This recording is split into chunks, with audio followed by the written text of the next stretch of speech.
Aš nuoširdžiai esu priblokštas. Samsung ir vėl tai padarė. Vėl įrodė, jog ši kompanija nebijo eksperimentuoti ir moka žengti priekį. Ir ne todėl, kad pristatė naujus sulenkiamus telefonus, o todėl, kad pristatė visiškai naujos formos sulenkiamą telefoną. Šių metų Galaxy Fold 8 modelis atrodo štai taip. Jis žemesnis, platesnis ir kai atsilenkia, virsta į tikrą planšetinį kompiuterį. Man jis tikrai labai patinka. Bet aišku, tai nėra vienintelis šiais metais pristatytas naujas sulenkiamas telefonas. Savaime suprantama 8 klasės Galaxy Flip, taip pat atnaujintas. Na ir tiems, kam patinka tradicinė sulenkiamų telefonų forma, tikrai labai puikiai atnaujintas Galaxy Fold 8 Ultra. Antras techninis atnaujinimas, kuris mane labiausiai pradžiugino ir jį gavo visi nauji modeliai – vidinis ekranas. Jis dabar yra kietesnis pirštui, primena labiau stiklą. Svarbiausia, beveik nebesimato, jau išvis beveik nebesimato lenkimo linijos naudojantis. Ir visa tai yra dėl to, kad po ekranu Samsung įdėjo dar vieną titaninį sluoksnį. Tikėsimės, kad ir sulenkimo atsparumai dar labiau pagerėjo. Be to telefono ekranai gavo net 3000 nitų šviesumą, tad kieme skaityti knygas ar žiūrėti filmus dabar tikrai bus dar patogiau. Na ir jei šiek tiek atskirai apie modelius, Fold 8 Ultra išliko toks pats nerealiai plonas, tačiau čia tilpo didesnė 5000 mAh baterija ir kameros, kurios atkeliavo tiesiai iš Samsung flagmano. Naujas formos Fold 8 gavo naują vyrį ir yra pats lengviausias Fold telefonas, sveria tik 201 gramą, bet viduje vis tiek turi net 4800 mAh bateriją ir taip pat palaiko greitai įkrovimą. Kameros abi 50 megapikselių, itin plataus kampo ir pagrindinė savo darbą atlieka puikiai, tuo labiau, kad yra labai daug dirbtinio intelekto funkcijų, apie kurias dar pakalbėsim, bet vis tiek nerealu. Šis telefonas yra tikra planšetė, atlenkus žiūrėti videofilmus jame puiku. Ir galiausiai Flip 8.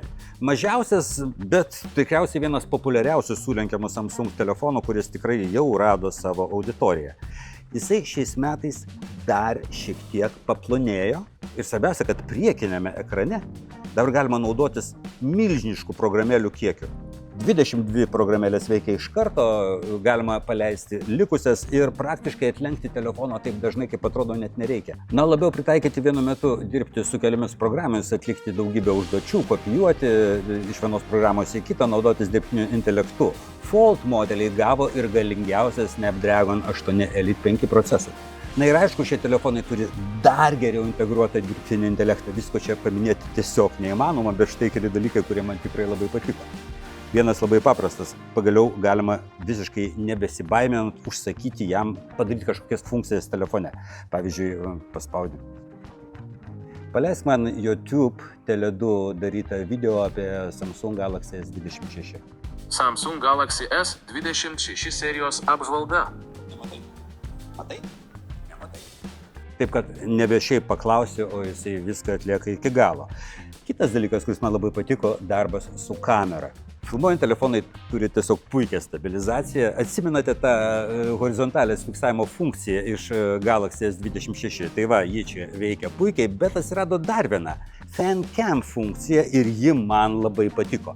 Tiesiog filmuodami grupę žmonių, po to galite išrinkti bet kurį vieną, kurį norite sekti ir telefonas padaro klipą taip, kad tas žmogus taptų pagrindiniu herojumi. Na, o dirbtinio intelekto pasitelkimas nuotraukų redagavimui čia yra tiesiog puikus. Man labai patiko galimybė žodžiu aprašyti, ką norime pakeisti nuotraukoje ir tai įvyksta. Man labai patiko galimybė sujungti nuotraukoje, pavyzdžiui, 2 kadrus, aprašant, kaip norime tai padaryti. Na, gal šiandien ir užteks. Funkcija, aišku, čia yra tiek, kad reikės daugiau laiko visas jas pažinti, bet tikriausiai galėsite tai padaryti patys, nes visus šios modelius jau dabar galite įsigyti Tele2 salonuose arba internete tele2.lt.